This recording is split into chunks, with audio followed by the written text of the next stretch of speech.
the great happiness. नमो तस्स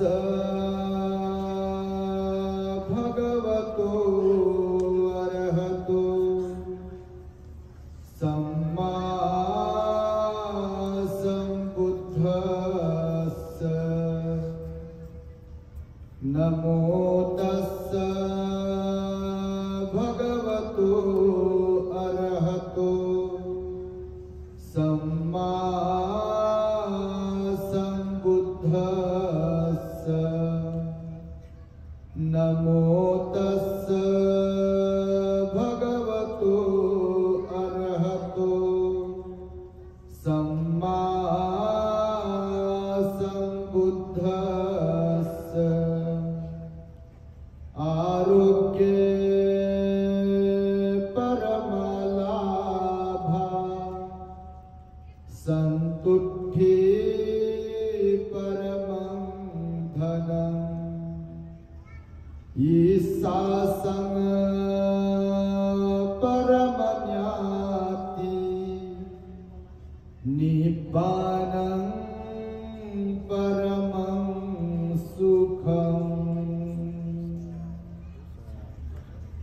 संपूर्ण विश्वाला ज्यांनी सुख शांती मानवता तथा दुःख मुक्तीचा आर्य संदेश दिला, असे ते दुःख मुक्तीचे मार्गदाता दुःख मुक्त महामानव महान कारुणिक तथागत भगवान सम्यक संबुद्ध तथागतांनी आपल्या शुद्ध प्रज्ञेतून निर्मिलेला सद्धम्म आणि त्याच सद्धम्माचा गेली 2500 वर्षांपासून सातत्याने अहोरात्र प्रचार आणि प्रसार करणारा पूजनीय भिक्खू संघ, ज्यांच्या महान आणि असीम त्याग प्रभावामुळे आपल्याला जो हा अनमोल असा बुद्ध धम्म लाभला आणि ज्यांच्यामुळे आपल्याला हे एवढे मोठे वैभव प्राप्त झाले, असे महान युग प्रवर्तक भारतीय राज्यघटनेचे प्रमुख शिल्पकार परमपूज्य बोधिसत्व डॉक्टर बाबासाहेब आंबेडकर या महान अशा रत्नांना प्रथमतः त्रिवार अभिवादन करून आज या मंगलमय रात्रीच्या प्रहरी या जळगाव मध्ये ग्रंथ वाचनाच्या समारोपानिमित्त शिवाजीनगर परिसरातील उपस्थित सर्वच श्रद्धावान उपासक उपासिका बालक तथा बालिका तद्वतच द ग्रेट हॅपीनेस या आपल्या यूट्यूब चॅनलचे सर्वच दर्शक, तुम्हा सर्वांच्या प्रती सर्वप्रथम मी सद्भावना मंगल मैत्री व्यक्त करतो आणि आपल्या सर्वांच्या सुख शांतीसाठी तथागत भगवान बुद्धांनी दिलेल्या धम्मोपदेशास प्रारंभ करतो। आपण सर्वांनी शांत एकाग्र आणि श्रद्धायुक्त चित्ताद्वारे या अनमोल बुद्धवाणीला आपल्या हित सुखाकरिता श्रवण करावे, ग्रहण करावे। या कार्यक्रमासाठी खरं तर आम्हाला इथे आमचे धम्मबंधू ज्यांनी आत्ताच आपणास सुंदर अशी धम्मदेशना देऊन उपकृत केले आहे, असे पूजनीय धम्मबोधी थेरो यांनी निमंत्रित केलेले आहे। आम्ही पहिल्यांदाच इथे आलेलो आहे। यापूर्वी 2-4 वेळा जळगाव मध्ये आलो, मध्यंतरी ते कुठेतरी पंचशील सोसायटी मध्ये आलो होतो। आमचे पूजनीय ज्ञानरक्षित भंतेजी ज्ञान सत्यशोधक चॅनलचे संचालक आहेत, पूजनीय एन धम्मानंद थेरो भंतेजी सर्च रिसर्च चॅनलचे संचालक आहेत। आम्ही गेल्या बऱ्याच दिवसांपासून एकत्र धम्म प्रचार आणि प्रसाराचं कार्य करीत आहोत आणि त्यामुळे या भागामध्ये आमचे ज्ञानरक्षित भंतेजी बऱ्याचदा आलेले आहेत बऱ्याच वर्षांपासून, परंतु आम्हाला तसा काही योग आला नाही। परंतु आता इथे जेव्हा आम्ही पोहोचलो, औरंगाबाद वरून आम्ही निघालो 3 वाजता आम्हाला यांनी आता बोलले त्यांनी बाप्पा तुमचं असं कौतुक केलं की विचारताच कामा नाही।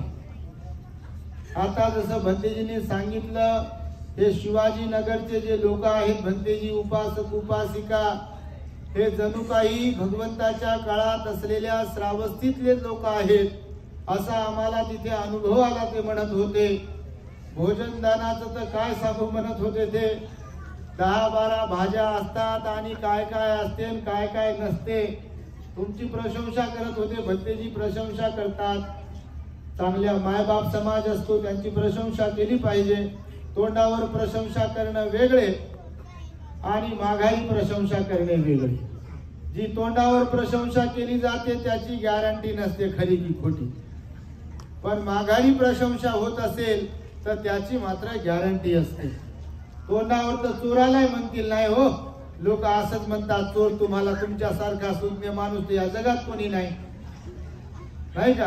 कोणत्याही वाईट माणसाला बाईला समजा त्यांच्याकडून काही स्वार्थ आपल्याला हवा असेल तर त्यांचं असं गुणगान गायला जाते, तोंडावरून डोक्यावरून हात फिरू फिरू, तुमच्यासारखं कोणीच नाही, असं तसं, त्यांना काय समजते यांना काय समजते। परंतु माघारी जेव्हा आपली प्रशंसा होते कौतुक होते तेव्हा त्यामध्ये तथ्य असते आणि त्याची अनुभूती आम्हाला इथे शिवाजी महाराजांच्या पुतळ्याजवळ जेव्हा गाडीतून आम्ही बाहेर पडलो तेव्हा आली। आणि त्यामुळे सर्वप्रथम तुम्हा सर्वांचं खूप खूप अभिनंदन, तुम्ही कौतुकास पात्र आहात। मी मागोवा घेत असतो जिथे जातो तिथे की तो एरिया कसा आहे, तो परिसर कसा आहे। जळगावातले जे लोक आमच्या संपर्कात आहेत, आमच्या चॅनलच्या माध्यमातून जे संपर्क साधतात, त्यांनाही काही लोकांना विचारलं मी की शिवाजीनगर मधले लोक कसे आहेत, तर लोक म्हणे बा भंतीजी ते शिवाजीनगर आहे म्हणे झोपडपट्टी, परंतु आहे त्याच्या पुढे लगेच नाराज होऊ नका ना, ते म्हणे आहे झोपडपट्टी, पण शिवाजीनगर मध्ये जी धार्मिकता आहे, शिवाजीनगर मधल्या लोकांमध्ये जो एकोपा आहे, शिवाजीनगर मधल्या लोकांमध्ये जी बुद्ध धम्म संघाच्या प्रति श्रद्धा आहे तशी श्रद्धा कुठेही तुम्हाला दिसणार नाही असंही लोकांनी तुमच्याबद्दल सांगितलेलं आहे बघा। त्यामुळे मला एवढा आनंद झाला ऐकून, मोबाईलवर फोनवर तर आनंद झालाच झाला बाप्पा, पण इथे जेव्हा प्रत्यक्ष आलो तर मी भिरभिर इकडे तिकडे पाहत होतो, ते आपलेच लोक आहे का अजून कुठून आले, लहान सहान थोर बालक म्हातारे माया बाप कितीतरी लोक होते बघा आपल्या रॅलीमध्ये। भगवंताची मूर्ती समोर भगवान होते आणि आम्ही चालत होतो, ते फुलं बापा कुठून कोणकोणत्या माळीवरून पडत होते, या बिना हेल्मेटच्या ठिकाणाला लागत होते। आमचे भंतेजी म्हणे आपल्या पोरींना बाप्पा तुमचं बरं आहे म्हणे, आमचं काय होत असेल ते जोर जोरात फुलं येत होते वरतून आणि ते पडत होते, कुठं चष्म्यावर पडते, 3-3दा चष्मा काढू काढू फुलं काढू काढू बेजार आम्ही इथं येईपर्यंत हे जीवन झटकलं तरी फुलं संपले नाही, हे फुलं अजूनही आतमध्येच आहे, कारण फुलानं भरून टाकलं। मी म्हटलं बापा जळगावात एखाद्या फुलाच्या दुकानात फुलं शिल्लक ठेवले की नाही, सारेच फुलं इकडे आणले, एवढ्या मोठ्या फुलांची उधळण तुम्ही केली आहे, पुष्पांचा वर्षाव केलेला आहे आणि अत्यंत श्रद्धायुक्त चित्ताने हर्षोल्लासामध्ये उत्स्फूर्तपणे तुम्ही एवढं जंगी भिक्षू संघाचं स्वागत केलंय, त्याद्वारे तुम्ही महान पुण्याचे भागीदारी ठरला आहात। ही एक प्रकारे बुद्धाची पूजा आहे।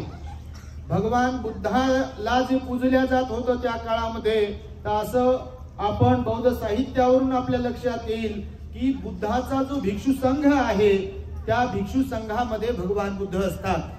बुद्ध शरीराने जरी गेले 2600 वर्षांपूर्वी तरी सुद्धा मात्र या काशाय वस्त्राच्या माध्यमातून आणि आज घडीला जगतामध्ये जो काही भिक्षू संघ आहे त्या भिक्षू संघाच्या माध्यमातून भगवान बुद्ध आजही जिवंत आहेत। कारण तुम्ही जेव्हा वंदन करता भगवंताला भंतेजींना तेव्हा तुम्ही अगोदर म्हणता बुद्धं नमामि, त्यानंतर म्हणता धम्मं नमामि आणि त्यानंतर म्हणता संघं नमामि. फक्त संघं नमामि म्हणून वंदन करता का भक्तीजींना? नाही, तर बुद्धालाही वंदन करता कारण बुद्ध संघामध्ये आहे. धम्मालाही वंदन करता धम्म संघामध्ये आहे आणि संघालाही वंदन करता कारण ज्या भंतीजींना वंदन करता तेही संघाचे सदस्य आहेत. आणि त्यामुळे तुम्ही हे जे काही पुष्पांचा वर्षाव केलाय आणि या निमित्ताने जे काही भिक्षू संघाचा सन्मान केलाय हे तुम्हा सर्वांचं पुण्यकर्म आहे. खरं तर आपण सर्वच पुण्यवान आहोत कारण बाबासाहेबांनी महत् प्रयासाने लाथाडलेल्या समाजाला, ज्यांच्या गळ्यामध्ये गाडगं होतं, कमरेला झाडू होता, ज्यांना मंदिरावर चढण्याची मुभा नव्हती, ज्यांना कोणतेही ग्रंथ वाचण्याची मुभा नव्हती, ज्यांना ग्रंथामध्ये लिहिलेले मंत्र जे काही असेल ते ऐकण्याची मुभा नव्हती, ज्यांना हात जोडण्याची अगरबत्ती लावण्याची मुभा नव्हती, त्या तशा दुर्लक्षित समाजाला बाबासाहेबांनी बुद्ध धम्म दिला आणि म्हणून बाबासाहेबांच्या आपल्यावरती अनंत अनंत उपकार आहेत. त्या बाबासाहेबांच्या ऋणामध्ये सुद्धा आपण कायमस्वरूपी राहिलो पाहिजे.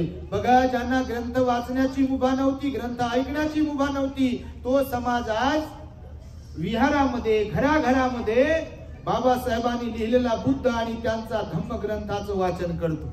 किती पुण्यवान आहोत आपण. तुम्ही विचार करा, तो एक काळ होता की आपल्या बापदादांना, आपल्या आजोबाला, आपल्या पंजोबाला काही एक माहिती नव्हतं, काही मिळत नव्हतं, खायला मिळत नव्हतं, चांगल्या प्रकारे राहायला मिळत नव्हतं. परंतु आज किती मोठा बदल झालाय बघा बाबासाहेबांच्यामुळे.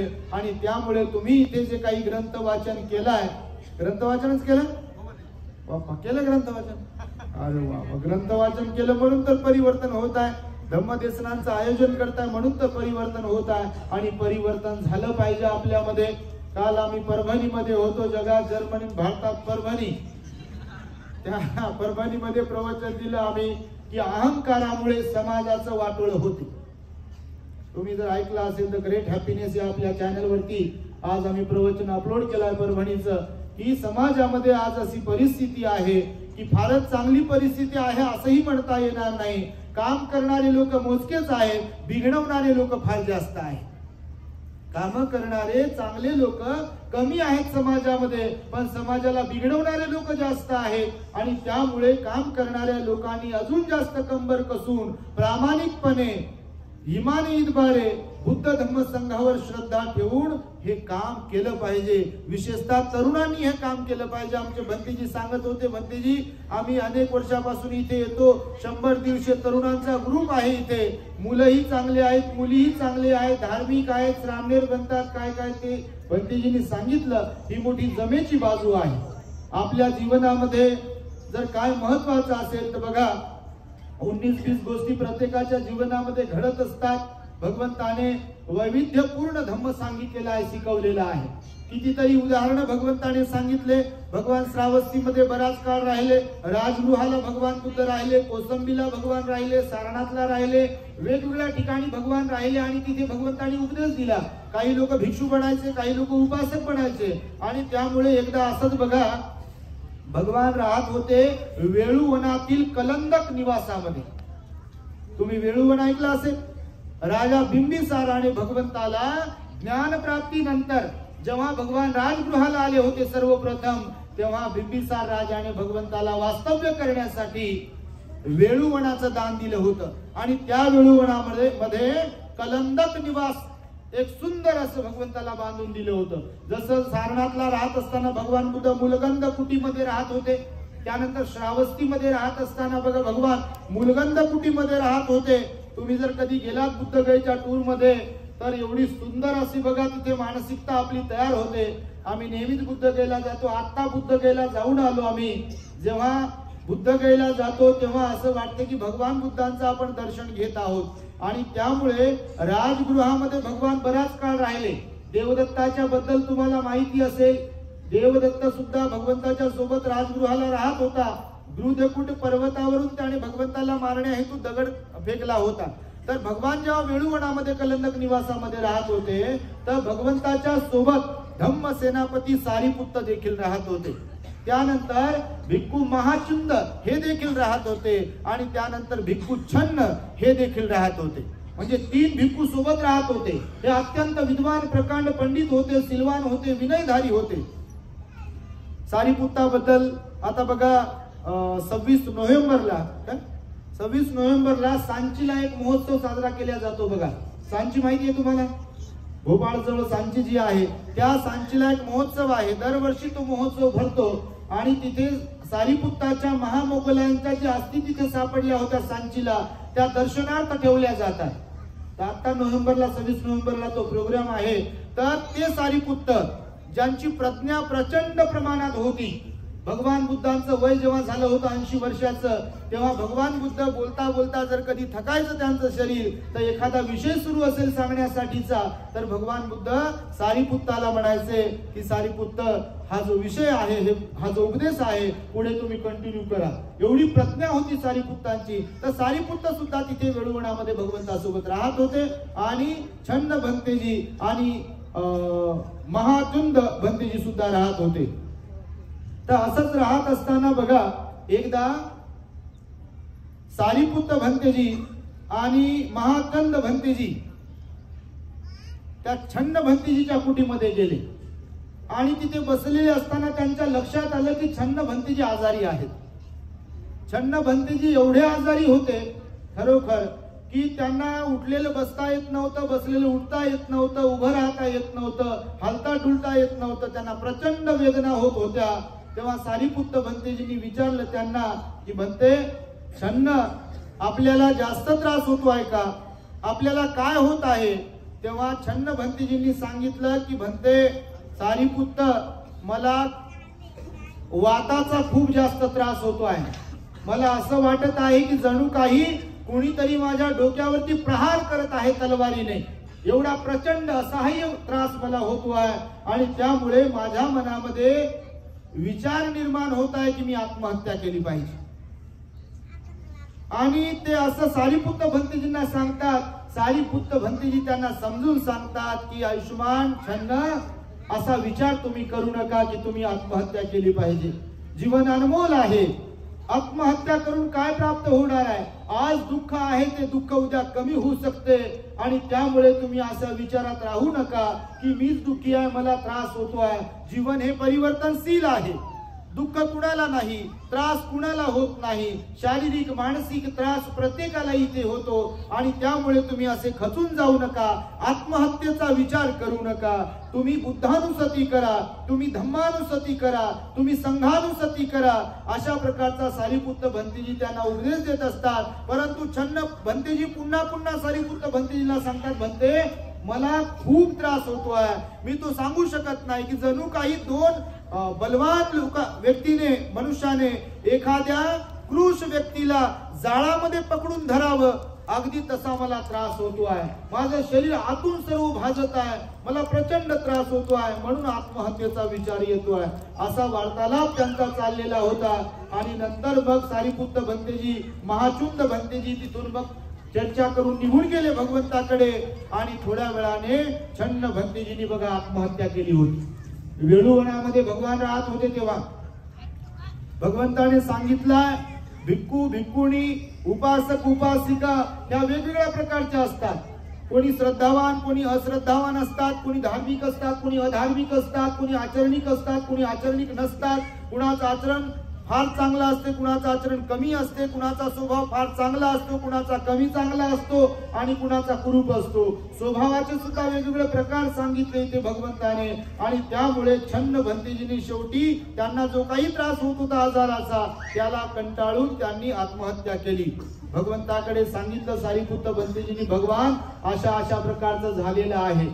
मग भगवंताची सारीपुत्त भंतेजींची चर्चा झाली आणि मग आत्महत्या करणे हे अकुशल कर्म आहे अशा प्रकारे भगवंताने सांगितलंय. बघा आताही बऱ्याचदा लोकांकडे आम्ही जेव्हा जातो किंवा तुम्ही सुद्धा पाहत असाल, बरेच लोक या जीवनाला वैतागलेले असतात.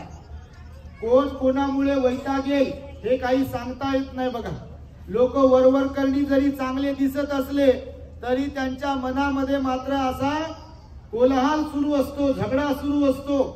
असे बसलेले लोक असतात पण परेशान असतात. कोणी बोलकं करावं फक्त कोणाला, तुमचं कसं काय बरं चाललंय का, आणि मग लोक सांगायला सुरुवात करतात, काय सांगू बाईन, काय सांगू दादा. आणि मग कोणी सासू बद्दल सांगत सुटते, कोणी सुनेबद्दल सांगत सुटते, कोणी नवऱ्याबद्दल सांगत सुटते, कोणी बायको बद्दल सांगत सुटते, कोणी पोराबद्दल सांगते, तर कोणी पोरीबद्दल सांगते, तर कोणी नातवांबद्दलही सांगते. काय सांगावं म्हणते, ऐकतच नाही. काय सांगावं म्हणते, दवाखान्यातच नेत नाही. काय सांगावं म्हणते, मला बरंच पाहत नाही. काय सांगावं म्हणते, मला बोलतच नाही. विचारूच नका. भाकर केली तर बरोबर भाकरच करत नाही म्हणते, भाजी केली तर भाजीच बरोबर केली नाही म्हणते, मला कपडेच बरोबर घेतले नाही म्हणते, मला उशिराच कुंकू लावलं म्हणते, अष्टगंध मला लवकर लावलाच नाही म्हणते, उशिराच लावला म्हणते, माझे पाय धुतले नाही म्हणते. काय काय म्हणतील बाप्पा, काही सांगता येत नाही लोकांचं. आणि क्षुल्लक कारणामुळे लोक एवढ्या टोकाला जातात आणि कधी कधी टोकावर जाऊन उडी मारतात आणि आत्महत्या करतात. आणि असे लय लोक परेशान झालेले. मग ते एकमेकांपासून अलग होतात, एकमेकांना ते असं दुश्मन समजतात. भगवंतानी मात्र सांगितलं, जीवन हे परिवर्तनशील आहे. आपण स्वतःला सांभाळलं पाहिजे, आनंदी राहता आलं पाहिजे, आपल्याला खुश राहता आलं पाहिजे. पण आपल्यालाच खुश राहता आलं पाहिजे असं नाही, तर ज्यांच्या सोबत राहतो त्यांना खुश करता आलं पाहिजे, त्यांना खुश ठेवता आलं पाहिजे. नाही तर मनुष्य प्राणी असा स्वार्थी आहे, स्वतःचाच विचार करते, मी कसा आनंदी राहील, मी कसा आनंदी राहील, आणि मीच कसा आनंदी राहील एवढाच विचार करते. आणि तसाच विचार करत करत जीवन जगते. मग ते मायबाप जातात कुठं, भाऊ बहीण जाते कुठं, कधी कधी बायको जाते आपल्या जवळून दूर, कधी कधी त्या बायकोचा नवरा जाते आणि आपल्यातच गर्क राहते. मला कसा आनंद मिळेल, मला कसा आनंद मिळेल. आणि त्यामुळे अशा प्रकारचा आपण विचार करून जर जीवन जगलो तर आपल्या वाट्याला आनंद मिळत नाही, तर आपल्याही वाट्याला दुःख मिळते आणि आपल्यामुळे इतरही लोक दुःखी होतात. आणि त्यामुळे भगवंताने सांगितलं बघा, पहिली गोष्ट गृहस्थांनी तर आपलं आरोग्य जपलं पाहिजे. मी मगाशी जी प्रारंभी गाथा म्हणालो, धम्मपदाची ती गाथा आहे, आरोग्य परमा लाभा म्हणाले भगवान बुद्ध. आज घराघरामध्ये बघा आजारपण आहे, प्रत्येक ठिकाणी प्रत्येक जण आजारी आहे. आणि आरोग्य परमा लाभा, या मनुष्य जीवनामध्ये सर्वात मोठा लाभ जर कोणता आपल्याला पाहिजे असेल, किंवा आपल्यासाठी कोणता लाभ जर महत्वाचा असेल, तर तो म्हणजे आपलं आरोग्य चांगलं असणे. आज जिथं खडा मारू पब्लिक मध्ये तिथं डायबिटीज आहे, तिथं बीपी हाय, बीपी लो, बीपी नाही का, परेशान, हायपर टेन्शन, कोणतं टेन्शन, लय टेन्शन मध्ये लोक बापा असे एका क्षणात लोक असे रागावतात आणि चिडचिडपणा करतात बघा. एका क्षणात असे हसतील. आम्ही लोकांच्या घरी भोजनाला कार्यक्रमाला कधी कधी जातो, आम्हाला वाटते बाहेर कार्यक्रमात येतात हसण्याची हे दिसतात यांचे, आणि घरी कधी बोलवलं कार्यक्रमाला वगैरे भोजन दानाला, आणि तिथं मग पोरानं पोरीनं सुनानं सासूनं कोण काही वेगळं मनाचं वागलं तिथे तिथंच टोकतात त्यांना. आणि एकदम लालबुंद, मग डोळे लालबुंद होतात. तेवढ्या लगेच क्षणातच डोळे लालबुंद, लगेच चेहरा लालबुंद होते त्यांचा. मनाच्या विरुद्ध कोणी जेव्हा वागते, बोलते, काहीतरी काम करते. आणि म्हणून भगवंताने सांगितलेलं आहे की आपल्याला स्थिर राहता आलं पाहिजे, आपल्याला न्यूट्रल राहता आलं पाहिजे. कधी कधी जेव्हा राग उत्पन्न होतो, जेव्हा द्वेष उत्पन्न होतो, जेव्हा अहंकार उत्पन्न होतो, जेव्हा ईर्ष्या उत्पन्न होते, जेव्हा संशय उत्पन्न होतो, कारण या अवगुणांमुळेच आपल्याला दुःख होते आणि आपल्यामुळे आपल्या संपर्कातील लोकांनाही दुःख उत्पन्न होते. त्यामुळे आरोग्य परमा लाभा. पहिली गोष्ट तर सकाळी लवकर उठलो पाहिजे आणि रात्री लवकर झोपलो पाहिजे. पण आता तसं काही जमत नाही. का बरं? तर हे डब्बा आलाय प्रत्येकाच्या हातात. हे डब्बा काय झोपू देत नाही, 12 वाजलेले समजू देत नाही. व्हॉट्सअप चेक करत राहते, फेसबुक चेक करते, कोण गुड मॉर्निंग केलंय काय, कोण गुड नाईट केलंय काय, कोण हाय केलंय काय, बाय केलंय काय, अजून काय काय केलंय काय, केलं नाही का, हे पाहत राहते. काय करत राहते काय माहित. लहान पोरे पहा, मोबाईल हातात असला की त्यांना माये नको, बापय नको, घरय नको, कोणीच नको. मोबाईल दिले की लेकरू मुकत बसते. आजकाल मायनं घेतलं तरी रडते, बापाने घेतलं तरी रडते. दुसऱ्या जवळ जायचा तर विषयच नाही. आमच्या जवळ तर बापा लेकरू येऊ शकत नाही. आणि मोबाईल मात्र हातात दिला की ते मुकत बसते त्या मोबाईल मध्ये, त्याला काय समजते काय नाही. आम्ही सकाळी प्रवचन दिलंय एका ठिकाणी, काल प्रवचन दिलं गर्भमंगल विधीच्या दरम्यान की बा आजकालचे पोरं लहानपणातच त्याच्या बापाला कळत नाही, मायला कळत नाही, त्याला कसं मोबाईल मधलं कळते. याच्यावर काल बोललो आम्ही बोलता बोलता, तर हा कशाचा परिणाम असेल.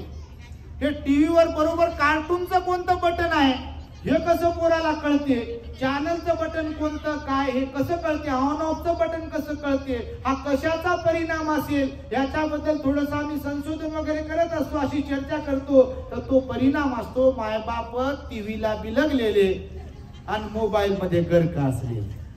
9 महिने 9 दिवस होता तरी ते मोबाईल मध्येच पाहते, त्या टीव्ही समोरच बसून राहते. कधी ध्यान करत नाही, कधी शील पालन नाही, कधी दान धर्म नाही, कधी काय परोपकाराचा भाव नाही, कधी काय पुण्यकर्म नाही. मोबाईल आणि टीव्ही, टीव्ही झाला की मोबाईल आणि मोबाईल झाला की टीव्ही. मग झोपाही येत नाही, मग रात्री उशिरापर्यंत जागते आणि सूर्योदय याला कधी पाहायला भेटत नाही. म्हणून सकाळी याची होते 9 वाजता 10 वाजता. बापा पोरी बाई लवकर उठत असतील, बायला बिचाऱ्यांना उठावं लागते, कामधंदे करावं लागतात. म्हणून मला वाटतं माणसं लवकर काय उठत नाही. आणि त्यामुळे आपण सकाळी लवकर उठलो पाहिजे, रात्री लवकर झोपलो पाहिजे. त्यामुळे आपलं आरोग्य चांगलं राहते. जेवणाच्या बाबतीतलाही नियम सांगितला की जेवण आपण व्यवस्थित दिवसभर केलं पाहिजे, परंतु सकाळचा नाश्ता 12 वाजता, दुपारचं जेवण रात्रीच्या 12 वाजता. कोणाचं आरोग्य चांगलं राहील का? मग त्यामुळे आमचं तसंच होते. कधी कधी आमची जिंदगी चालली प्रवासात. भगवंतानं सांगितलं आम्हाला बा लवकर वेळेवर जेवत राहा, पण आता हे गरगर गरगर आमच्या गाड्या फिरतात. काल म्हणे कोणीतरी पायाला चाक बसवले का भिगरी बसवली म्हणे. परवाचं स्टेटस पाहिलं म्हणे कुठं पुण्याला, कालचं स्टेटस पाहिलं म्हणे कुठं परभणीला, आजचं स्टेटस पाहिलं म्हणजे जळगावला, आता पुन्हा अकोल्याचं स्टेटस टाकले उद्याचं, त्याच्यानंतर खामगावचं स्टेटस, त्यानंतर जालन्याचं स्टेटस, रत्नागिरीचं स्टेटस, अजून कुठलं स्टेटस. हे स्टेटस यासाठी टाकतो की सोशल मीडिया हा अत्यंत प्रभावशाली आहे आजच्या काळामध्ये. आपले चॅनल्स वगैरे नाही आहेत काही टीव्हीवरती, वर्तमानपत्र पण आपले चांगले चांगले नाही आहे. आणि मोबाईल बाबासाहेबांनी प्रत्येकाला दिलाय. कोणाला ऍपल दिलाय, कोणाला स्मार्टफोन, कोणाला अँड्रॉइड दिलाय, कोणाला कोणता. आता ते बारीक बारीक डबे काय राहिले नाही का. बायला समजते, बाबाला समजते. व्हॉट्सअप कसं चेक करायचंय, फेसबुक कसं चेक करायचंय, युट्यूब मध्ये कसं जायचं. काल एका घरी गेलो परवाला, तर ते ताई सांगत होती भंतेजी म्हणे आईला आम्ही आता स्मार्टफोन घेऊन दिला म्हणे, आणि आई शिकलेली नाही काहीच नाही, आणि आईला आम्ही शिकवलं म्हणे युट्यूब मध्ये कसं जायचं आणि तुमचे चॅनल कसे पाहायचे आणि त्याच्यावर क्लिक कसं करायचं, त्याला प्ले कसं करायचं, आवाज कसा कमी जास्त करायचा. आई एकाच दिवसात शिकली म्हणे, आणि आता आम्हाला झोपू देत नाही म्हणे, ती रात्रीला लावून देते उशाला प्रवचन मध्ये. तर अशा प्रकारे बघा हे मोबाईलचा चांगलाही उपयोग आहे आणि वाईटही उपयोग आहे. चांगला उपयोग करतो आम्ही, त्यामुळे बघा सगळ्या 2-4 भंतेजींचे आमचे चॅनल आहे. द ग्रेट हॅपीनेस चॅनल आहे, ज्ञान सत्य शोधक चॅनल आहे, प्युरिटी ऑफ माइंड चॅनल आहे, सर्च रिसर्च चॅनल आहे, बऱ्याच भिक्षूंचे पण चॅनल आहे. आणि त्यामुळे दूरवरून लोकांना वाटते बाबा हे भंतेजी आमच्याकडे आले पाहिजे. आमच्याकडे जमते का म्हणतात भंतेजी लोक, फोन करू आम्हाला आमच्याकडे येऊ शकता का भंतेजी. आम्ही म्हणतो बाबा तुम्ही कुठे बोलवा आम्हाला, आम्ही या चंद्रावरही बोलवलं तर चंद्रावर येतो, तुम्ही बोलवून तर पहा. लोक बोलवतात आणि आम्ही जातो. त्यामुळे आरोग्य तसं तर मग भंतेजी लोकांचे चांगलं राहायला पाहिजे, परंतु फिरत असल्यामुळं आमचं आरोग्य कधी कधी धोक्यात येते. पण आम्ही सांगावं कोणाला, सांगू शकत नाही. सांगितलं तर भंतेजीला त्या दिवशी एक म्हणे उपासक तुमची कशी काय तब्येत बिघडते म्हणे भंतेजी. हे म्हणे आम्ही काय लोखंडाचे आहोत का म्हणे, आम्ही पण हाडा मासाचेच आहोत. आणि तब्येत काऊन बिघडते तर एक जेवण वेळेवर नसेल आणि झोप प्रॉपर नसेल तर. आणि आम्ही असे झालोत आता की ना जेवण वेळेवर मिळते ना झोप होते. तर रात्री बघा त्या परभणीहून किती 2:30-3 वाजले बघा पोहोचायला औरंगाबादला, आणि सकाळी लगेच उठलो, मग ध्यान वंदना करून मग सकाळचे कार्यक्रम करून पुन्हा मीटिंग वगैरे होती आमची एमपी सोबत, ते करून आम्ही पुन्हा इकडे निघालो 3 वाजता. हे म्हणे भंतीची गाडी तुम्हीच घ्या म्हणे, आता तुम्हीच 3 तासात नेऊ शकता. आम्ही घेतली गाडी. तर मग ते बाबा आलो इथं आलो तर आम्हाला वाटलं बा आम्हालाच उशीर झाला का काय. तर इथे फोकसच बंद होते तुमचे. लोक येऊन तयार होते, फोकसच बंद होते. आम्हाला वाटलं बा फोकस बंद आहे तोपर्यंत फ्रेश तरी आपण त्याच्यामध्ये फ्रेश व्हायला जाऊ म्हणे. तर फ्रेश झालो आम्ही, नंतर फोकस लागले तुमचे आणि सुंदर अशा प्रकारे इथपर्यंत आलो. तर पहिली गोष्ट लक्षात ठेवा, भगवंताने सांगितली आहे आरोग्य परमालाभ आहे. म्हणजे आपलं आरोग्य आपल्याला चांगलं ठेवता आलं पाहिजे, सुदृढ राहता आलं पाहिजे आपल्याला. कारण आपलं आरोग्य चांगलं जर असेल तर बाकीच्या गोष्टी सगळ्या व्यवस्थित आहे. आरोग्य जर बिघडलं तर असं बसू शकता का तुम्ही? बघा तुम्ही घरी गेलेले सारे पेशंट आहेत, तुम्हाला मी सांगतो. इथून जे कोणी गेले असतील ते सारे पेशंट, ज्यांनी बेडवर जाऊन आता पडले असतील ते सारे पेशंट, जे जाऊन ताटावर पुन्हा भिडले असतील इथं खाऊन ते सारे पेशंट, इथं बसलेले तेवढे सुदृढ आहेत, निरोगी आहेत असं मी समजतो. आणि त्यामुळे तुम्ही फार जास्त प्रमाणात आहात असं नाही की तुम्ही कमी प्रमाणात आहात. पण सांगतोय जस्ट की ज्यांना इथे असं बसू वाटत नाही, किंवा ज्यांना प्रवचन ऐकावं वाटत नाही, ज्यांना वंदनेला जावं वाटत नाही, किंवा ज्यांना या सगळ्या गोष्टींमध्ये रमावं वाटत नाही, ते लोक मात्र रोगीट असतात. आणि ज्या लोकांना ह्या आवडते, जे लोक याच्यात रमतात, ते लोक मात्र निरोगी आहेत. आणि पहिली गोष्ट अशी आहे की शरीराने शारीरिक रोगी असलो तर चालते कधी कधी, बापा मनाने रोगी नसलो पाहिजे आपण. आणि या जगात सर्वात जास्त जर रोगी कोणते असतील तर कोणते आहेत? मनाने रोगी असणारे, मानसिक रोगी. ज्याला पाहा ते मानसिक रोगी. माझ्या पुढंच बसले का तर रोगीच आहेत. आणि इथं कुठं चपला ठेवाव का, मानसिक रोगी आहे. बघा तुम्ही असं कुठं बसाव का, मानसिक रोगी आहे. प्रत्येक बाबतीमध्ये बघा तुम्हाला कोणाला कोणी पटत नाही, कोणाला कोणी आवडत नाही, कोणाला काय काय आवडत नाही, काय जे काही असेल तर हे जे काही आहे तर मानसिक रोगी असतात. म्हणून भगवंताने सांगितलं मनही स्थिर ठेवता आलं पाहिजे. तर मन स्थिर ठेवण्यासाठी भगवंताने ध्यान सांगितलं, मेडिटेशन सांगितलेलं आहे, साधना सांगितलेली आहे, आनापानसती विपස්සना सांगितली आहे. मानसिकता आपली स्थिर राहण्यासाठी आणि शारीरिक आरोग्य ठीक राहण्यासाठी सुद्धा भगवंतानं भोजनामध्ये मात्रा आणली पाहिजे अशा प्रकारचं सांगितलं आहे. या 2 गोष्टींमुळे आपलं आरोग्य आपण चांगलं ठेवू शकतो.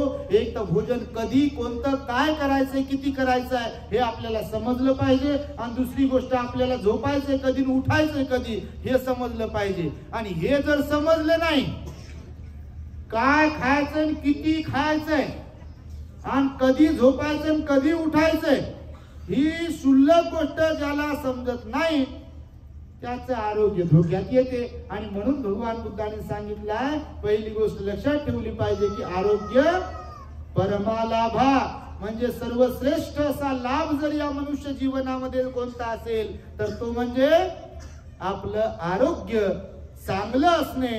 हा सर्वोत्तम अशा प्रकारचा लाभ आपण जीवनामध्ये कमावलं पाहिजे. त्यानंतर भगवंताने दुसरी गोष्ट एक सांगितली बघा, संतुष्टी परमं धन. संतुष्ट असणे, समाधानी असणे हे सर्वात मोठं धन आहे. जे समाधानी नाहीत ते कंगाल आहेत. जे समाधानी नाहीत ते कंगाल आहेत. आता समाधानी कोण कोण नाही असं मला तुम्ही जर विचाराल तर मी तुम्हाला सांगेल, तुम्ही डोळे बंद करा आणि स्वतःला विचारा समाधानी आहे. तुमचं मन सांगेल तुम्हाला काय सांगायचं ते. तर 99% लोक तर इथे समाधानी नाहीत, असंतुष्ट आहेत सगळ्याच बाबतीत. मरता नाही म्हणते, मला एकदा पोरीला पाहू दे म्हणते, पोराला एकदा पाहू दे म्हणते, नाताला एकदा पाहू दे म्हणते, नातीला एकदा पाहू दे म्हणते, धान्यात जरा बोट बुडवू दे म्हणते, नाही का, ते सोनं चांदी काय केले जरा हातात घेऊ दे म्हणते. समाधानाने मरत नाही कोणी. म्हातारं झालं तरी बी, सगळं गणित संपलं तरी बी लोक समाधानाने मृत्युमुखी पडू शकत नाही. पश्चातापाचे अश्रू येतात मरताना आपल्या वाट्याला बऱ्याचदा बघा. आणि त्यामुळे समाधानाने जीवन जगता आलं पाहिजे. वर्तमानात आपण संतुष्ट असलो पाहिजे. ज्यांना वर्तमानात संतुष्ट राहता येते ते भविष्यामध्ये संतुष्ट राहू शकतात. जे वर्तमानात संतुष्ट नाही आहेत ते भविष्यातही संतुष्ट राहू शकत नाहीत। आणि त्यामुळे नेहमी सांगतो मी की लोक दुःखी का आहेत, असंतुष्ट का आहेत, तर त्या बाबतीत असं एक गणित सांगत असतो आपण की लोक दुःखी यामुळे कमी आहेत की माझ्याकडे काय कमी आहे यामुळे कमी लोक दुःखी आहेत, जास्त लोक यामुळे दुःखी आहेत की माझ्यापेक्षा दुसऱ्याकडे काय जास्त आहे।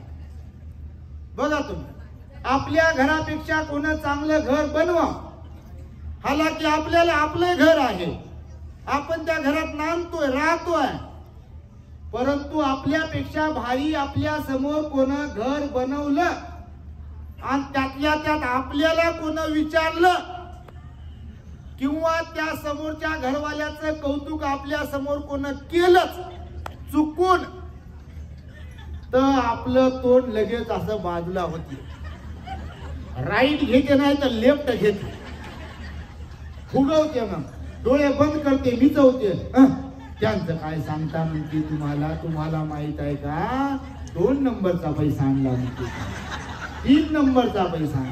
कोणाच्या पोरीचं लग्न चांगलं झालेलं सांगाव फक्त शेजाऱ्यांना, काय लग्न लावलं हो त्यांनी आपल्या पोरीचं, हे डोळे बारीक करते, तोंड राईटला घेते, लेफ्टला घेते, तुम्हाला माहित आहे का म्हणते 2 नंबरचा पैसा आणला म्हणते।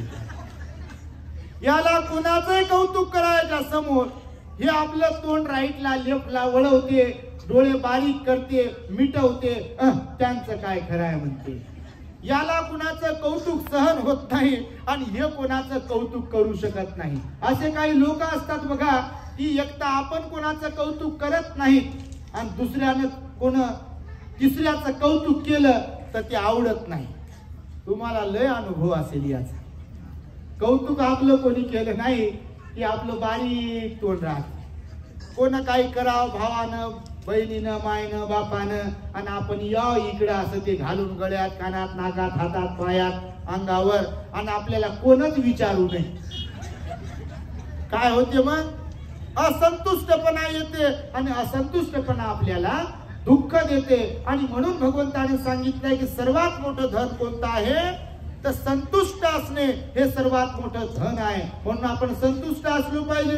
नेहमी सांगतो मी की लग्नामध्ये किंवा कोणत्या कार्यक्रमात पंक्तीला बसलो, जेवण सुरू आहे ते वाढणार आहे तोच आहे, स्वयंपाक बनवणार आहे तोच आहे, आणि ज्यानं आपल्याला एकट्यालाच बोलवलं होतं पण आपण घरदार घेऊन गेलो तोच आहे एकटा, आणि तिथं जेवायला पंक्तीला बसलो आणि नेमकी आपली चपाती किंवा गुलाबजामुन संपलाय ना आपण वाढेकऱ्याला आवाज दिलाय किंवा ते गुलाबजामुन घेऊन ये जरा, आणि वाढेकरी पण आलाय, बोलवलं आपण होतं पण त्याने तिथून वाढायला सुरुवात केली, आपलं डोकं तिथं लगेच खराब होऊन जाते।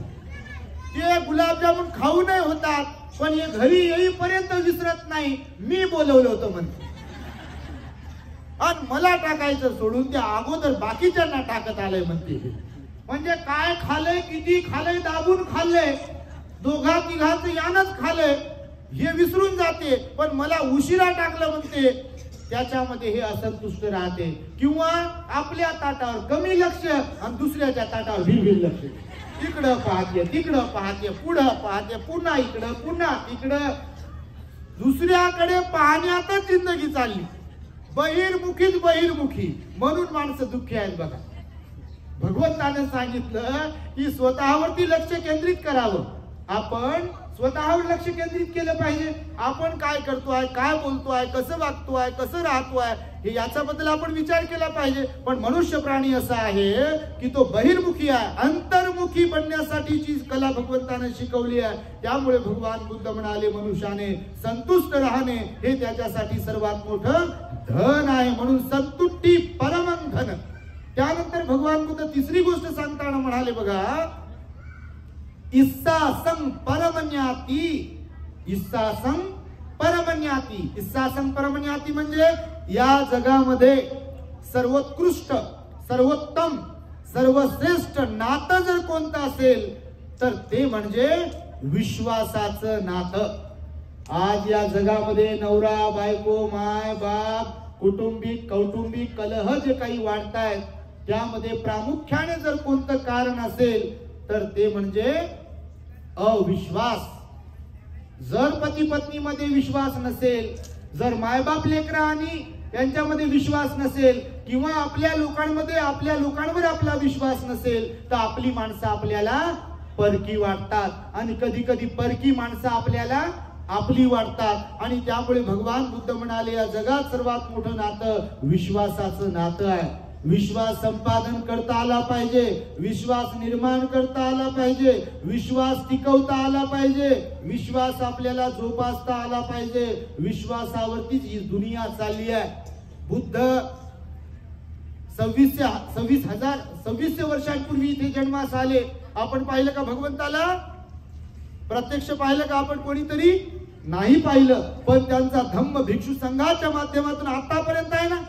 तर आपला विश्वास आहे, आपली श्रद्धा आहे आणि म्हणून भगवंताच्या वचनाला आपण श्री सावंत मानतो आणि त्याचं आचरण करण्याचा प्रयत्न करत असतो. आणि म्हणून विश्वास आपण जोपासला पाहिजे, विश्वासाने राहिलो पाहिजे. आज घरात नाही, बाप लेकात नाही. बघा घरातलं वातावरण पाहतो, एवढं बिघडलेलं वातावरण आहे. मी नेहमी लोकांना सांगत असतो, वरवर करणी दिसणारे चांगले लोक हे आतून चांगलेच असतील असा काही विषय नाही आहे. इथे आहे का असं काही? बघा तुम्ही, घराघरामध्ये वातावरण बिघडलेलं आहे. प्रत्येक जण इथे एकमेकांशी वागताना सांशकतेनं पाहतो, एकमेकांचा अनादर करण्यामध्ये गरफटलेले लोक आहेत. आपलाच विचार करणारे लोक या जगामध्ये जास्त आहे. आणि त्यामुळे विश्वासाचं नातं हे आपल्याला जपता आलं पाहिजे, हे भगवंताने सांगितलं आहे. मग ते गुरु शिष्याचं नातं असो, भावाभावामध्ये असलेलं नातं असो, भावा बहिणीचं नातं असो, मायबाप आणि लेकरांमधलं नातं असो, बायको आणि नवरा यामध्ये असलेलं नातं असो, आपल्याला नातं जपता आलं पाहिजे. पैशामुळे सगळ्या गोष्टी होत नसतात, सौंदर्यामुळे सगळ्या गोष्टी होत नसतात, शिक्षणामुळे सगळ्या गोष्टी होत नसतात. तर आपल्यामध्ये विश्वास असणे, विश्वासार्हता आपल्यामध्ये असणे एकमेकांच्या प्रती, ही सर्वोत्कृष्ट आणि सर्वात मोठी गोष्ट आहे. म्हणून भगवान बुद्ध म्हणाले विश्वासासारखं दुसरं कोणतंही नातं नाही. म्हणून विश्वासाचं नातं आपल्याला तयार करता आलं पाहिजे. ज्यांना विश्वासाचं नातं तयार करता आलं ते जगाला जोडू शकतात, जगाला आपलं करू शकतात. आणि ज्यांना विश्वासाचं नातं जपता येत नाही, ब्लड रिलेशन वाले लोकच आपल्यापासून लांब जाऊ शकतात. आणि म्हणून एकमेकांचा विश्वास संपादन करावा असं सुद्धा भगवंताने सांगितलंय 3ऱ्या गोष्टीमध्ये. आणि 4थी गोष्ट भगवंताने सांगितली आहे की निब्बानं परमं सुख. काय म्हणाले? हे भगवंताचे शब्द आहे. निब्बानं परमं सुख म्हणजे या आपल्या जीवनामध्ये आपल्याला सर्वोत्तम सर्वश्रेष्ठ सुख जर कोणतं प्राप्त होत असेल तर ते म्हणजे निर्वाणाचं सुख. आणि निर्वाणाचं सुख म्हणजे निर्दोष सुख.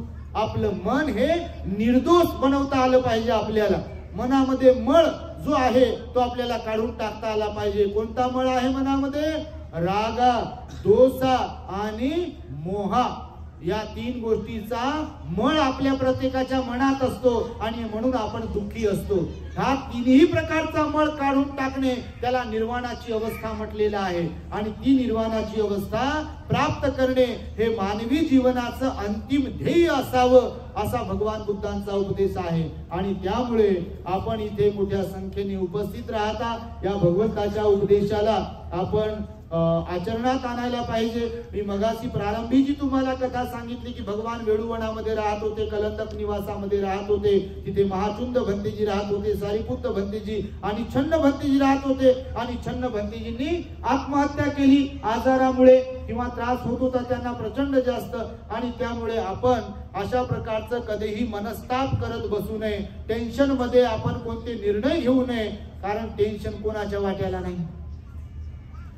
आपण जेव्हा दुसऱ्यावर हसत असतो तेव्हा आपल्यावरही हसण्याची वेळ येत असते. जग आपल्यावरही हसू शकते. म्हणून कोणावर आपण पहिली गोष्ट तर हसलो नाही पाहिजे. कारण पृथ्वी गोल आहे. नेहमी सांगतो आपण, पृथ्वी कशी आहे? गोल आहे. म्हाताऱ्या लोकांची सेवा जर कधी आपण केली नाही, आपण जवान आहोत, तरुण आहोत आणि म्हाताऱ्या लोकांना आपण हिसफिस करत असेल म्हणजे त्यांना अपमानित करत असेल, खोकलतात म्हणून, थुंकतात म्हणून किंवा काय काय सगळ्या ज्या गोष्टी आहेत त्या आपल्याला वाटते तेव्हा की हे यांचं खोकलणं बरोबर नाही, यांचं बसणं बरोबर नाही, उठणं बरोबर नाही. तर मग जर आपण त्यांची सेवा करत नसेल तर पृथ्वी कशी आहे? गोल, मग आपल्याला म्हातारपण येते, मग त्यांची जागा कोण घेते? आपण. आणि मग आपल्यावर वेळ जेव्हा येते तेव्हा मग आपल्याला आठवते की गड्या आपणही म्हाताऱ्या लोकांची सेवा केली नाही हो.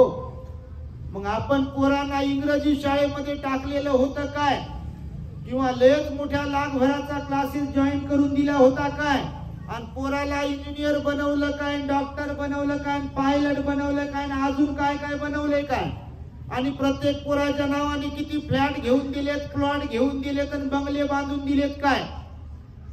जेव्हा आपल्यावर आपबीती येते तेव्हा आपल्याला चांदण्या दिसतात वरच्या, त्या येतील का खाली, मला दवाखान्यात घेऊन जातील का, आणि चंद्र येईल का माझ्या जवळ बसेल का, आणि मला विचारेल का जरा तब्येत बरी आहे का तुमची, जेवण केलं का तुम्ही. होईल का? असं होत नाही.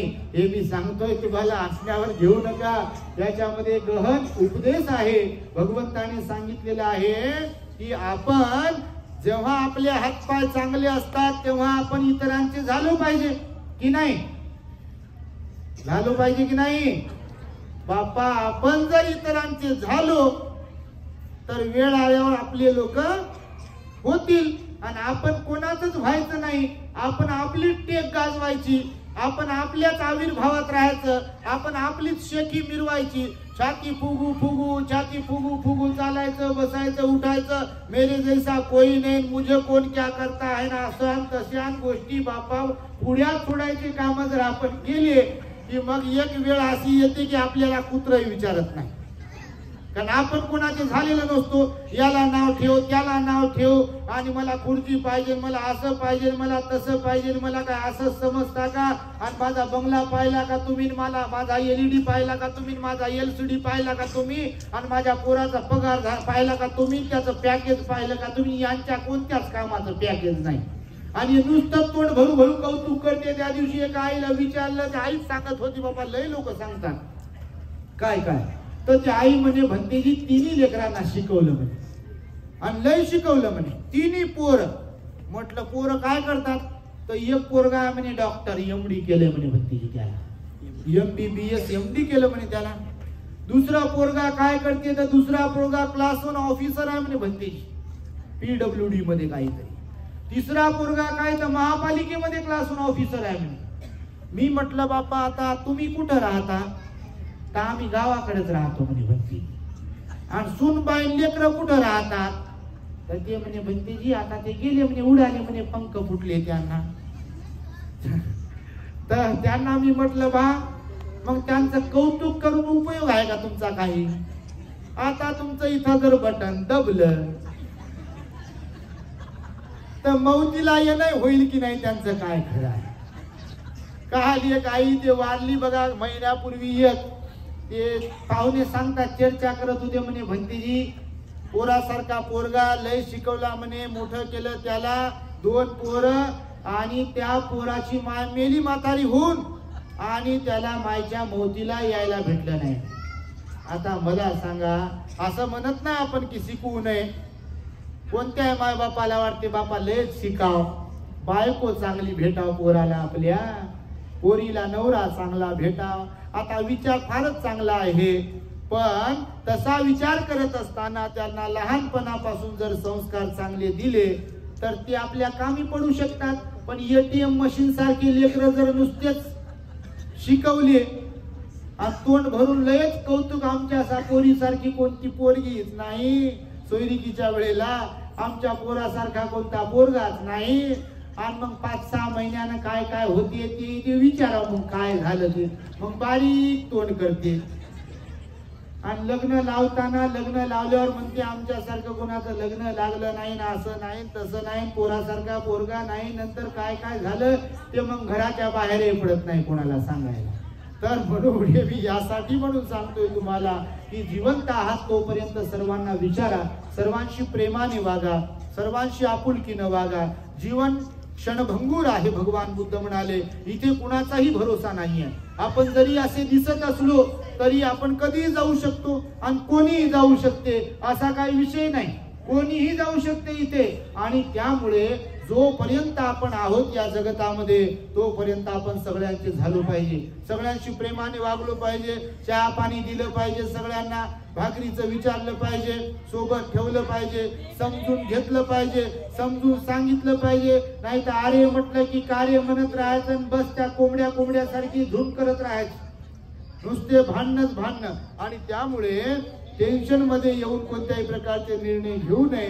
चांगलं राहावं, आनंदाने राहावं. आणि घरात लयच लोक आपल्या सोबत चांगले राहत नसतील समजा, म्हणजे नेहमी असंच होत नाही की लेकरच बरोबर नाहीत, असंही होत नाही. असा काही विचार करू नका म्हातारी मायबाप. म्हणजे लेकरांना दोष देण्याचा काही विषय नाही. कधी कधी काही ठिकाणी आपले गणित लय बिघडते, आपण लय बडबड करतो आणि रिकामीच बडबड करतो.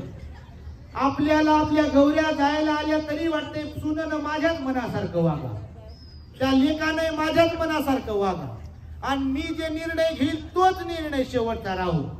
बापा गौऱ्या पुढे गेल्या आपल्या, आता आपण भाकरी पुरता विचार करावा. भाकर चांगली भेटली मस्त खावा, चांगलं राहा, लेकरांना सांभाळा, विहारात जावा, बुद्धगयेला जावं, श्रीलंकेला जावं, थायलंडला जावं, चैत्यभूमीला जावं, दीक्षाभूमीला जावा. हे घरातच बसतील, विहारातही जात नाही. याला वाटते घर विकून खातील की काय. कार विकून खाला तर खाला, ते भीक मागतील तर तुम्हाला भीक मागावी लागेल. त्याच्यात काय मोठी गोष्ट आहे. आणि बांधू ठेवावंच किती दिवस, ठेवूच किती दिवस शकता तुम्ही. एक दिवस तर जावंच लागणार आहे. लय लोक असे बघा आपल्या समाजातले, कधी पहा तुम्ही, असे बांधून ठेवतात घराला, पक्की गाठ बांधून. घरातल्या कोणी बाहेर जाऊ नये आणि बाहेरचं कोणी घरात येऊ नये, घरातलं कोणाला काही देऊ नये आणि बाहेरचं काही इकडं आणू नये, आणि आमच्या घराकडे कोणी काही पाहू नये आणि आमच्या घरातल्यानं कोणाच्या घराकडे पाहू नये. एवढ्या बारीक गोष्टी बघा घरामध्ये. आणि बांधू चाबी लावू त्या घराला, म्हणजे त्या घरातल्या लोकांना चाबी लावू. आणि एक वेळ अशी येते, चाबी इथंच, घर इथंच, तिजोरी इथंच, सुनबाई इथंच, पोरगी इथं, पोरग इथं, नातू इथं, सगळेच इथं. आणि आपली राग झाली स्मशानभूमी. आणि तिथून कुठं उठून येता का मग? आता घर कोणा नेलंय काय, घरातलं कोणा नेलं का, किंवा अजून कोणाला काय दिलं का. म्हणजे हे जीवन जे आहे बघा तुम्हाला. म्हणून जास्त लोभात पडू, जास्त इंटरफेअर पण करू नये. म्हाताऱ्या लोकांनी म्हातारपणामध्ये बडबड करू नये. दोष देत नाही मी सगळ्याच मायबापाला, पण काही म्हातारे लोक असे असतात. लोक आमच्याकडे सांगतात म्हणून समजते बापा, तर आम्ही तर लहानपणापासून घरदार सोडले, आम्हाला अनुभव नाही. पण मायबाप समाज आहे ना, डबडबल्या डोळ्याने लोक येतात बिचारे, सांगतात भंतीजी आता कायच करावं सांगा बरं. आम्हीच विचारात पडतो, पाच आता याच्यावर आपण काय सांगाव. तर कोणाला बोलता येत नाही, जाऊन रागावता येत नाही, भांडता येत नाही, मारता येत नाही. त्यांना सांगावं लागते समजून, बा आता सहनच करून घ्या, आता कायच करा. कारण गाढवाला विकुरल्यावर लोळायची सवय जर असेल समजा, तर कोणतं औषध आहे का? काही लोकांसाठी कोणती मात्राच लागू होत नाही उपदेशाची, तर त्याला करावं काय नाही का. कोणाला कोल्यासारखी हुकीच येते स्वभावाची कोणत्या. आता त्याच्यासाठी कोणतं औषध आहे का? तर नाही औषध. स्वभावाचा बदलत नाही म्हणते मी. हा, मला कोणी सांगू नये म्हणते, मला बिलकुल मला कोणी शिकू नये म्हणते, मला काय समजत नाही का म्हणते. अरे बापू ते तुला वाटते तसं, मला समजते. इथं लय लोक असे आहेत की आपल्यापेक्षा इतरांना खूप काही समजते. या आविर्भावात कोणच राहू नये की मला समजते. संसारातल्या लोकांच्या साठी सांगतो, असं आहे का खरंच? आपणच हुशार ना, आपला झेंडा. इथं लय लोकांचे झेंडे गेले, कुठं हिमालय पर्वतावर झेंडे गेले लोकांचे. आपण जागेवरच बसलो, लोक मंगळावर गेले झेंडे लावायला, आणि आपला नगरात आपल्या झेंडा म्हणत माझंच ऐकाव, मी म्हणाल तेच व्हावं, असा अट्टहास धरणारे लोक समाजात पण आहेत आणि घरातही आहेत. आणि त्यामुळे ह्या ज्या काही स्वभावाचे लोक असतात ते दुःखी असतात, कष्टी असतात, टेन्शन मध्ये असतात. त्यामुळे भगवान बुद्ध म्हणाले, आम्ही नेहमी सांगतो लोकांना, म्हाताऱ्या मायबापाला, तुम्ही आनंदाने मरायला शिका. मरताना आनंदाने मृत्यू आला पाहिजे ना. त्यासाठी मी आता तुम्हाला जे म्हणालो की घरातच राहू नये आपण. अशा धार्मिक काय तुम्ही कधी पाहिलं कीर्तनाचे कार्यक्रम टीव्हीवर कधी पाहिले का तुम्ही? एखादा चॅनल चुकून लागला असेल तर तुम्ही बघा, ते व्हॅलिडिटी संपत आलेले सारे रोड न दिसतील तुम्हाला कुठे कुठे झाले. व्हॅलिडिटी संपत आलेले जे लोक आहेत तुम्हाला कुठे कुठे बसलेले दिसतील बघा. तर ते धार्मिक चर्या जी आहे ती जवानपणातही असायला पाहिजे आणि म्हातारपणातही असायला पाहिजे. आणि त्यामुळे आपण धार्मिक जीवन जगावं, आनंदाने जीवन जगावं, संतुष्ट राहून जीवन जगावं. एकमेकांमध्ये लक्ष न घालता आपण आपल्याला ध्यानाच्या माध्यमातून, शील पालनाच्या माध्यमातून, दान धर्माच्या माध्यमातून स्वतःला चांगलं बनविण्याचा प्रयत्न करा. खरोखर आम्हाला इथे येऊन पुनश्च सांगतो, आनंद झाला, तुम्हाला भेटून आनंद झाला आणि तुमचं स्वागत पाहूनही आम्हाला आनंद झाला. आणि भंतेजी येतात, भंतेजींनी सांगितल्यानुसारही आम्हाला आनंद झाला. नक्कीच पुढे पुढे या जळगावामध्ये आम्ही येत राहू. शेवटचा किस्सा सांगतो. आम्ही इथं बाबासाहेबांच्या पुतळ्याला हार घालत होतो बघा मगाशी. तिथं खुर्ची लावलेली होती कुठं. भंतेजीला म्हटलं आमच्या बाबासाहेब इकडे पडले होते टांग्यातून, तर मी पडलो तर काही खरं नाही म्हटलं. माझा पाय बी फ्रॅक्चर झाला, तर फ्रॅक्चर झाला तर म्हटलं बा गाडी चालवता येणार नाही, आणि गाडी जर चालवता नाही आली तर धम्माचा प्रचार प्रसार मला करता येणार नाही. तर दोघं तिघं खुर्चीला धरा, तर ती खुर्ची काय पडली नाही सांगतो तसा. तर खूप चांगलं वाटलं मला इथे येऊन. पुनश्च सांगतो, तुम्हा सर्वांच्या प्रति मंगल मैत्री व्यक्त करतो. आमचे पूजनीय भंतेजी हे किती बोलू शकतात, यांना मुद्दाम आम्ही शेवटीच ठेवतो. हे बाबा कुठून सुरुवात करतील आणि कुठं घेऊन जातील ते सांगताच येत नाही. त्याचा तुम्हाला अनुभव असेल. आम्हाला काय जास्त बोलण्याची सवय नाही, पण यांना रात्रभर बोला म्हटलं तरी बोलतात. आणि रात्रभर आम्ही गाडी चालवली समजा कधी, यांना म्हटलं बा सुरू व्हा, हे रात्रभर सांगते. मग काय काय इकडचं तिकडचं, फक्त यांना असं करायचं उशीर आहे. तिकडे काय कसं काय होतं बरं, ते तिकडे काय होतं बरं, हे सांगू सांगू वैतागून जाईल माणूस समोरचं. एवढे बोलतात बघा. अत्यंत विद्वान आहेत. खूप चांगल्या प्रकारचं आमच्या भंतेजींचं कार्य आहे. फार मोजके भिक्षू आहेत महाराष्ट्रामध्ये, भारतामध्ये काम करणारे. बाबासाहेबांनी जबाबदारी दिली आहे धम्मप्रचाराची, आणि ती धम्मप्रचाराची जबाबदारी पेलणारे फार कमी भिक्षू, फार कमी उपासक आहेत. आणि त्यामुळे प्रत्येकाने आपण स्वतः धम्माचं आचरण करून धम्मप्रचारामध्ये आपल्याला योगदान देता आलं पाहिजे. बाबासाहेबांचं हे धम्मरथाचं चाक पुढे आणि पुढे आपल्याला घेऊन जाता आलं पाहिजे. जे भिक्षू चांगल्या प्रकारचं कार्य करतात, विनयधारी राहून, सिलवान बनून त्यांना आपण सहकार्य केलं पाहिजे. त्यांचे आपण मायबाप बनलो पाहिजे आणि बुद्ध धम्माच्या प्रचारासाठी आपलं योगदान दिलं पाहिजे. अशा प्रकारची मंगल आणि उदात्त कामना व्यक्त करून मी माझ्या शब्दांना इथे पूर्ण विराम देतो आहे. भवतो सब मंगलम रक्षन्तु सब देवता सब बुद्धानुभावेन सदा सुखी भवन्तु ते. भवतु सब मंगलम रक्षन्तु सब देवता सब धम्मानुभावेन सदा सुखी भवन्तु ते. भवतु सब मंगलम रक्षन्तु सब देवता सब संघानुभावेन सदा सुखी भवन्तु ते.